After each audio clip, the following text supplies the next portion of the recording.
I'm joined right now by Pro Football Network NFL insider Adam Beasley. We recap the Buffalo Bills Miami Dolphins action from Sunday. The Dolphins suffering a 35-0 loss to Buffalo in AFC East divisional play. Adam was there at the game. Adam, thank you so much for taking time out of your schedule to join us here today to talk about the recap of the Bills and Dolphins. Cody, it was ugly yesterday if you're a Miami Dolphins fan.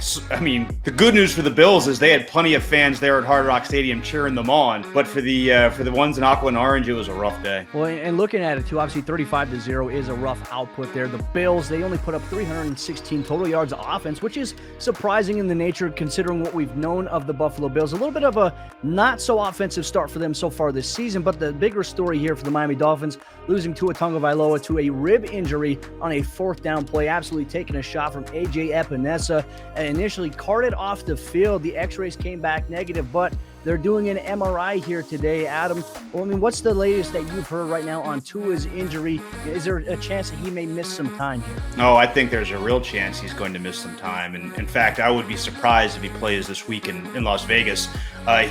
You're right. 𝗙𝗢𝗢𝗡𝗏 absolutely wrecked him, drilled him straight flush into the ribs.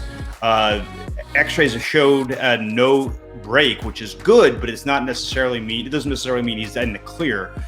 You can have some cartilage damage, some other thing going on. Even if it's just badly bruised ribs, as someone who's had a rib injury before, that is no fun at all. So I would expect Tua to miss this week. I'd expect him maybe to even miss more than this week. It's going to be Jacoby Brissett time, in my understanding, in week 3 for the Miami Dolphins. Well, and for Jacoby Brissett, he came in, obviously replaced Tua in action after he left with the injury. He ended up throwing an interception. What is the biggest thing that you feel like Jacoby Brissett could build on this week? Because they're going against a tough Vegas Raiders team this upcoming weekend. I mean, obviously for them, they're off to a 2-0 start. They play a physical style of defense.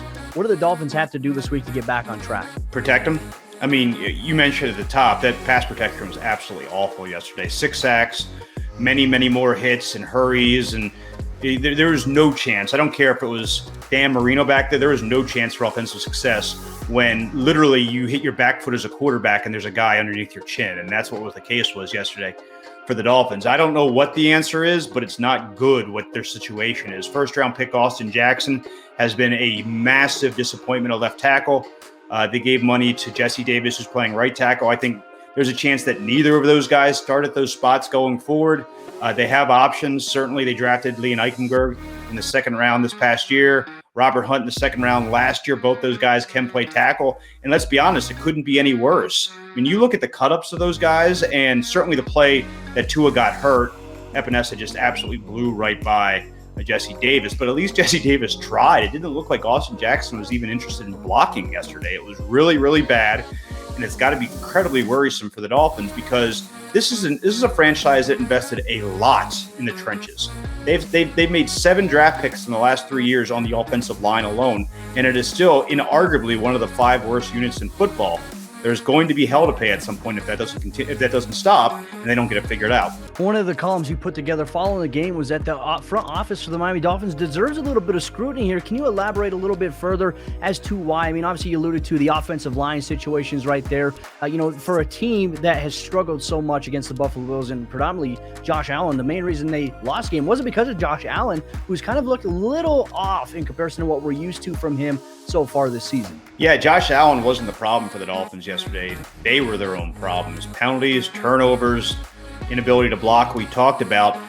They look like a bad football team. I mean, there have been plenty of times when Brian Flores coached teams were overmatched. They just didn't have the talent to go toe-to-toe, and they are not as talented as the Buffalo Bills. They didn't lose yesterday because they had less talent than the Buffalo Bills. They lost yesterday because they just didn't execute, and they have a bunch of players that are not living up to their potential. And you mentioned the front office, and I think it's time to really shine a light on what's gone wrong there. And Chris Grier has been in the franchise for 2 decades. He's been running the show for the last 5 years. This is his roster, and it's a very flawed roster, Cody. They blew up the roster in 2019 with the rebuild in mind. I know they didn't like the term tanking, but it was certainly, they weren't trying to win in 2019. They were trying to build for the future, accumulating assets, clearing cap space so they can go and be aggressive in 2020 and 2021. Well, they did the planning part right. They had 3 first-round picks in 20 and 2 first-round picks in 2021.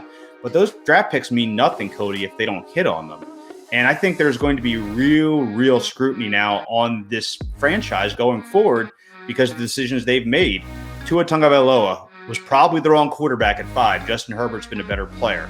Austin Jackson was certainly the wrong player at 18. He's barely an NFL-level player right now. He shouldn't be starting.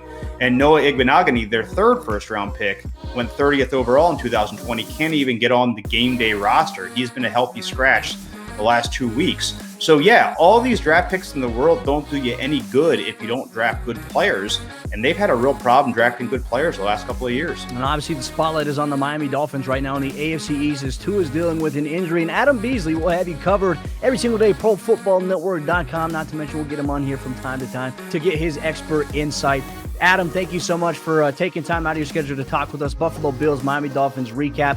Can the Dolphins rebound this upcoming week despite the unlooming certainty about Tua Tagovailoa's injury and whether or not he'll be able to play?